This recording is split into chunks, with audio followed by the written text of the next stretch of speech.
xabaashu waxay ka mid tahay dhulka la isku itixaamo oo nabiga calayhi salaatu wasalaam axaadiista ka sugnaatay waxay tilmaamaysaa marka uu qofka la dhiga xabaasha ee laga dareero inay laba malag u yimaadaan laba malag oo aragtidooda ay aragti adag tahay aragti baqa gelinaysa hadalkoodu yahay nahar iyo dagaal oo intay soo fadhiisiyaan axaadiista qaarkoodna ay ku tilmaamayaan inay laba madmadow oo buluuya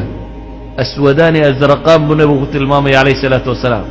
axaadiista qaarkoodna waxay ku tilmaamayaan munkar iyo nakiir in la yidhaahdo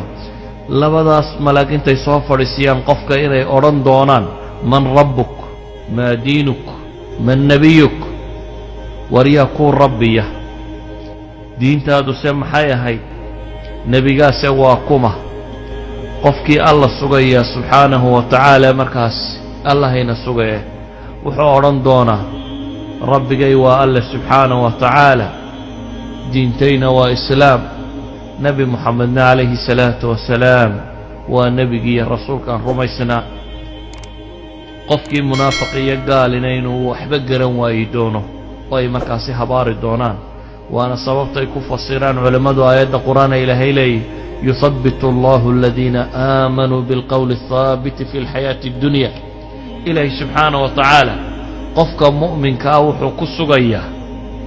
alqowl athaabit fi alxayaati addunya wa fi alaakhira aakhiriya adduunba yacni waxay culammadu ku tafsiiraan inay tahay marka xabaasha la dhigo ayaa ilaahay subxaanahu wa tacaala baqa gelin kari maayaan malaa'igta tan adag ee wax dagaalayaaye waxa ay ku hadlayaan ilaahay baa ku sugaya weedhii saxa ahayd oo inuu garto inuu rabbina alle u yahay islaamkuna diintiisii tahay nebi moxamedna rasuulku rumaysnaa inuu yahay calayhi salaatu wasalaam markaasaa samada laga dhawaaqaya la odhanaya an sadaqa cabdi run buu sheegay addoonkaygii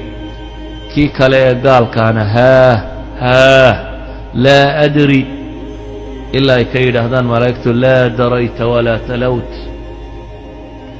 waxba garan maayo buu odhan doonaa waa yacni waxba wuu garan waayi doonaa ilaahay subxaanahu wa tacaala waxaan ka baryaynaa